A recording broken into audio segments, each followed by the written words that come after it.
మన పొట్టేళ్ళకి బ్లూటింగ్ డిసీజ్ అయితే రావడం జరిగింది. ఈ 1 మంత్ గ్యాప్ లో మనం 4 పొట్టేళ్ళు అయితే తీసుకురావడం జరిగింది. ఈ చిన్నపిల్ల ఏదైతే ఉందో దానికి కూడా వచ్చింది అనమాట.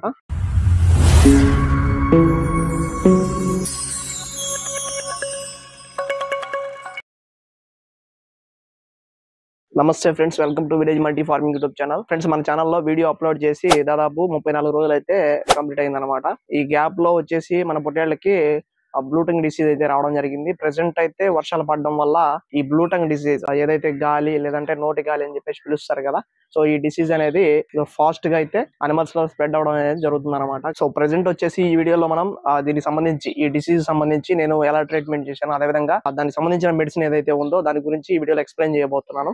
వీడియో అయితే చివరి వరకు చూడండి. అదేవిధంగా మనం పెంచే పొట్టేళ్ళన్నీ కూడా బక్రీద్ అదేవిధంగా బ్రీడింగ్ కాన్సెప్ట్ లోనే మనం సెలెక్ట్ చేసి మనం గూడూరు మార్కెట్ లో అంటే ప్రతి వారం కూడా ఒక పొట్టేలు లేదా 2 పొట్టేలు అనేవి తీసుకురావడం జరుగుతుంది. లాస్ట్ వీడియోలో మనం ఏదైతే 1 మంత్ బ్యాక్ మనం అప్లోడ్ చేసి ఆ వీడియో మనం అప్లోడ్ చేసినప్పుడు మొత్తం కూడా 7 పొట్టేలు అయితే ఉన్నాయి. ప్రెసెంట్ వచ్చేసి ఆ వీడియో అప్లోడ్ చేసిన తర్వాత ఈ 1 మంత్ గ్యాప్ లో మనం 4 పొట్టేలు అయితే తీసుకురావడం జరిగింది. సో టోటల్ గా ఇప్పుడు వచ్చేసి మొత్తం 11 పొట్టేలు అయితే ఉన్నాయి.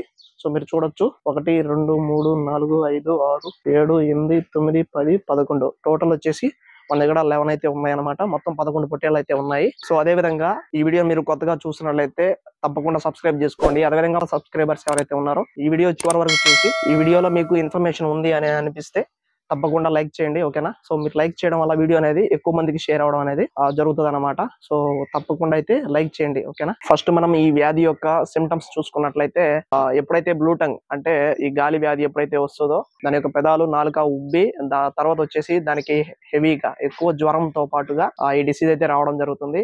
కొన్ని సందర్భాల్లో అనిమల్స్ ఏవైతే పొట్టేడు పిల్లలు కానీ గొర్రెలు కానీ ఉన్నాయో ఈ బ్లూటింగ్ డిసీజ్ అంటే నోటి గాలి అనేది సోకినప్పుడు ఆటోమేటిక్ గా మోషన్స్ అవడం అనేది జరుగుతుంది. సో అలాంటి సందర్భాల్లో మనం ట్రీట్మెంట్ అనేది పర్ఫెక్ట్ గా చేసుకోకపోతే అనిమల్ అనేది చనిపోవడం జరుగుతుంది అనమాట. సో బ్లూటింగ్ డిసీజ్ ఈ నోటి గాలి వ్యాధి ఏదైతే ఉందో దీని కారణంగా అనిమల్ అనేది 2 విధాలుగా దెబ్బతింటుంది. సో మొదటిది వచ్చేసి ఈ బ్లూటింగ్ డిసీజ్ అంటే నోటి గాలి ఈ వ్యాధి రావడం వల్ల అనిమల్ అనేది గడ్డి తినకపోవడం వల్ల నీరసం అనేది వస్తుంది. రెండవది వచ్చేసి ఈ డిసీజ్ వల్ల దాని యొక్క బ్లడ్ సెల్స్ అనేవి డామేజ్ అవుతూ ఉంటాయి కాబట్టి ఇంటర్నల్ గా ఈ 2 విధాలుగా అనిమల్ అనేది దెబ్బతింటుంది. దీని కారణంగా మనం ట్రీట్మెంట్ చేయకపోవడం వల్ల అనిమల్ అనేది చనిపోయే ప్రమాదం అయితే ఉంటుంది. ప్రెసెంట్ మన దగ్గర ఉన్న అనిమల్స్ లో 3టికైతే ఈ డిసీజ్ ఏదైతే బ్లూటింగ్ అనేది ఉందో అంటే నోటి గాలి ఈ డిసీజ్ అనేది 3టికైతే రావడం జరిగింది. సో ఫస్ట్ వన్ వచ్చేసి ఇదనమాట. సో సెకండ్ వన్ వచ్చేసి ఇది. సో ఈ 2టికి అదే విధంగా ఇక్కడ కనిపిస్తుంది కదా ఈ చిన్నపిల్ల, సో చిన్నపిల్ల ఏదైతే ఉందో దానికి కూడా వచ్చింది అనమాట. సో ఈ 3టికైతే డిసీజ్ అనేది రావడం జరిగింది. ఈ పొట్టేడు పిల్ల అదే విధంగా ఈ పొట్టేడు పిల్ల ఈ 2 కూడా 1 వీక్ లో ఫాస్ట్ గా రికవర్ అయ్యాయి.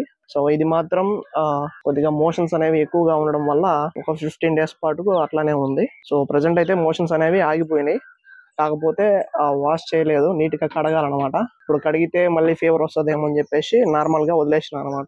సో కొద్దిగా బలంగా ఉన్నప్పుడు మనం దాన్ని అయితే ఇంకా వాష్ చేయాల్సి ఉంటుంది. సో ప్రెసెంట్ అయితే మన దగ్గర బ్లూటింగ్ అనేది కంట్రోల్ అయిపోయింది. సో బ్లూటింగ్ సంబంధించి ఎటువంటి ప్రాబ్లం అయితే మనకు లేదనమాట. సో ఇప్పుడు వచ్చేసి మన పొట్టేడు పిల్లలకి బ్లూటింగ్ డిసీజ్ అంటే నోటి గాలి వ్యాధి ఏ విధంగా మనం ట్రీట్మెంట్ చేసి తగ్గించడం జరిగింది, అదే విధంగా దానికి సంబంధించిన మెడిసిన్ కూడా దాని గురించి కూడా ఇప్పుడు ఈ వీడియోలో వచ్చేసి మనం ఎక్స్ప్లెయిన్ చేయడం అయితే జరుగుతుంది అనమాట. వీడియో అనేది చివరి వరకు అయితే చూడండి. సో ఈ వీడియో అనేది మీకు క్లియర్ గా అర్థమైంది అనిపిస్తే షీప్ ఫార్మర్స్ ఎవరైతే ఉన్నారో వాళ్ళకి కూడా తప్పకుండా అయితే షేర్ చేయండి, ఓకేనా. సో ఇప్పుడు చెప్పేటటువంటి మెడిసిన్ ఏదైతే ఉందో అది చెప్పడమే కాదు, స్క్రీన్ మీద వాటి యొక్క ఫొటోస్ కూడా మీకు కనిపించే విధంగా నేనైతే వీడియోని ప్రిపేర్ చేసి అప్లోడ్ అయితే చేస్తాను.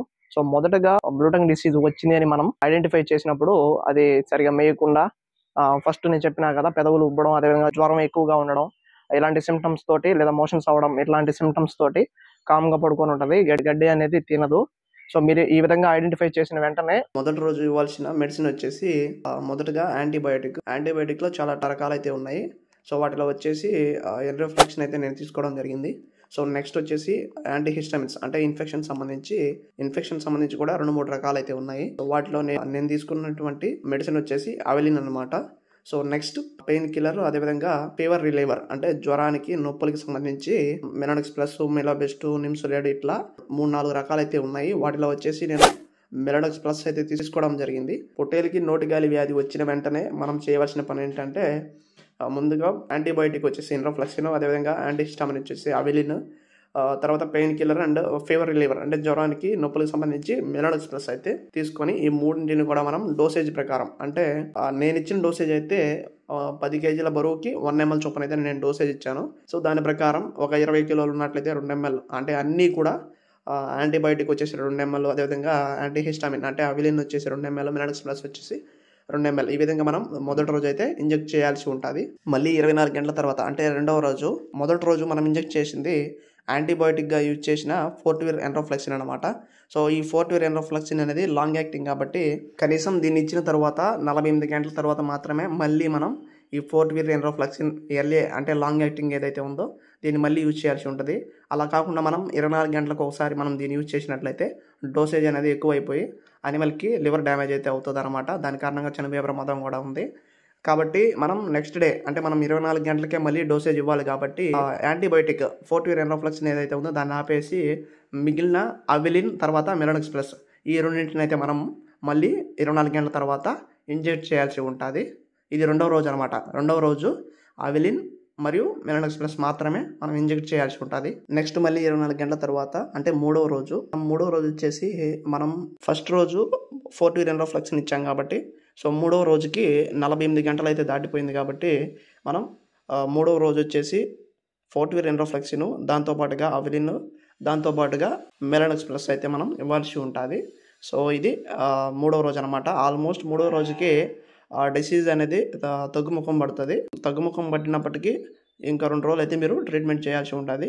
సో ఈ ట్రీట్మెంట్ చేసే క్రమంలో మూడో రోజుకి డిసీజ్ అనేది తగ్గుముఖం పట్టకపోతే 4వ రోజు మీరు యాంటీబయాటిక్ అనేది చేంజ్ చేయాల్సి ఉంటుంది. సో నేనైతే తగ్గినప్పుడు ఫోర్టివిర్ ఎండ్రోఫ్లెక్సిన్ ఏదైతే ఉందో దానికి బదులుగా ఆక్సిటెట్రాసైక్లిన్ తీసుకొని మిగిలిన యాజ్ యూజువల్గా అంటే అవిలిన్ తర్వాత మిలనక్స్ ప్లస్ సో ఇది సాధారణం అనమాట. సో వీటితో పాటుగా అంటే అవిలిన్ మిలనక్స్ ప్లస్తో పాటుగా కేవలం ఎండ్రోఫ్లెక్సిన్ మాత్రమే చేంజ్ చేసి ఆక్సిటెట్రాసైక్లిన్ నేను తీసుకోవడం జరిగింది. సో ఇక్కడ ఆక్సిటెట్రాసైక్లిన్ అంటే తెరమసిన్ అనమాట. సో ఈ మూడిని 4వ రోజు అయితే యూజ్ చేయాల్సి ఉంటుంది. అంటే 3వ రోజుకి డిసీజ్ తగ్గకపోతే అప్పుడు మాత్రమే యాంటీబయాటిక్ని మనం చేంజ్ చేయాల్సి ఉంటుంది. ఒకవేళ తగ్గుముఖం పడితే అవసరం లేదనమాట. సో నెక్స్ట్ డే మళ్ళీ అవిలిన్ మిలనక్స్ ప్లస్ తోటి మీరు నార్మల్గా ట్రీట్మెంట్ అయితే చేసుకోవచ్చు. గుర్తుపెట్టుకోండి, ఈ ట్రీట్మెంట్ చేసే క్రమంలో అంటే ఇంజెక్షన్స్ ఇచ్చే క్రమంలో వాటి పొట్టలోకి ఫుడ్ అయితే మనం ఇవ్వాల్సి ఉంటుంది. సో గుర్తుపెట్టుకోండి, నేను మెయిన్గా అయితే అరటిపళ్ళు అయితే ఇస్తాను అనమాట.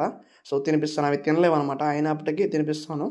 దీనివల్ల ఫాస్ట్గా వాటికి శక్తినిచ్చే పదార్థం కాబట్టి అరటిపండు అనేది సో అనిమల్కి కొద్దిగా శక్తినిస్తుంది. అదేవిధంగా సో మెయిన్గా గేదె పాలు కూడా నేను వీటికైతే తాపిస్తాను. మార్నింగ్ ఒక 150 ml, ఈవినింగ్ ఒక 150 ml అయితే అంటే పెద్ద పొట్టేడు పిల్ల అయితే మన వీడియోలో చూపిస్తే పొట్టేలు సైజు పొట్టేడు పిల్ల కానీ అయితే ఖచ్చితంగా మార్నింగ్ ఒక 150 ml, ఈవినింగ్ 150 ml అయితే నేను తాపిస్తాను. వీటితో పాటుగా అరటిపళ్ళు కూడా తినిపిస్తాను అనమాట. ఇదే విధంగా 3 రోజులు లేదా 5 రోజుల వరకు మీరు ట్రీట్మెంట్ చేసినట్లయితే యానిమల్కి ఈ బ్లూటింగ్ డిసీజ్ అనేది తగ్గిపోతుంది. తగ్గిపోయిన వెంటనే వాటికి ఏంటంటే మనం యాంటీబయాటిక్స్ తర్వాత ఇవన్నీ ఇంజెక్షన్స్ ఇవ్వడం వల్ల ఏంటంటే అనిమల్ కొద్దిగా షివరింగ్ ఉంటుంది. ఆల్రెడీ వాటికి డిసీజ్ ఉంటుంది కాబట్టి దానివల్ల కూడా అనిమల్ అనేది డల్ అయిపోతుంది అనమాట. అనిమల్కి కొద్దిగా స్ట్రెంత్ పెరిగేదానికి ఈ బి కాంప్లెక్స్ సంబంధించిన ఇంజెక్షన్స్ అయితే మనం యూజ్ చేయాల్సి ఉంటుంది. సో వాటిలో ట్రిబివెట్, నీరోజిన్ తర్వాత వచ్చేసి ఈ రోమరిక్ అని చెప్పేసి ఒకటి ఉంటుంది. ఈ మూడిట్లో ఏదైనా వాటి యూజ్ చేయండి. సో అది కూడా ఒక 2 days పాటు యూజ్ చేసి ఆ డోసేజ్ ప్రకారం అంటే 10 కేజీల బరువుకి 1 ml చొప్పున అయితే నేను యూజ్ చేయడం జరిగింది. దాని తర్వాత ఒక 10 to 15 days 10 నుంచి 15 రోజుల వరకు 3D బ్లడ్ తర్వాత వచ్చేసి బోవోప్లెక్స్ ఈ 2 టానిక్స్లో ఏదైనా ఒకటి 6 నెలల వయసు లోపల ఉన్న పిల్లకి 5 ml చొప్పున, అదేవిధంగా గొర్రెకి అయితే 10 ml చొప్పున 15 రోజుల పాటు మీరు ఈ టానిక్ని అయితే తాపించాల్సి ఉంటుంది. మాక్సిమం నేనైతే ఇదే విధంగా చేస్తాను. సో నేను చేసిన విధంగానే మీకైతే ఈ ట్రీట్మెంట్ అనేది చెప్పడం జరిగింది. బ్లూటంగ్ డిసీజ్ అంటే గాలి లేదా నోటి గాలి వ్యాధి అనేది ఏ అనిమల్కి వచ్చినా కూడా బలహీనంగా తర్వాత వీక్గా అయితే అయిపోతుంది. సో ఇదంతా కూడా రికవర్ అవ్వాలి అంటే ఖచ్చితంగా ఇవన్నీ మనం యూజ్ చేయాల్సిందే. ఓకే ఫ్రెండ్స్, వీడియో అయితే ఇంతే. ఈ వీడియో మీకు నచ్చినట్లయితే తప్పకుండా లైక్ చేయండి. అదేవిధంగా షీ ఫార్మర్స్ ఎవరైతే ఉన్నారో వాళ్ళకి తప్పకుండా షేర్ చేయండి. ఓకేనా?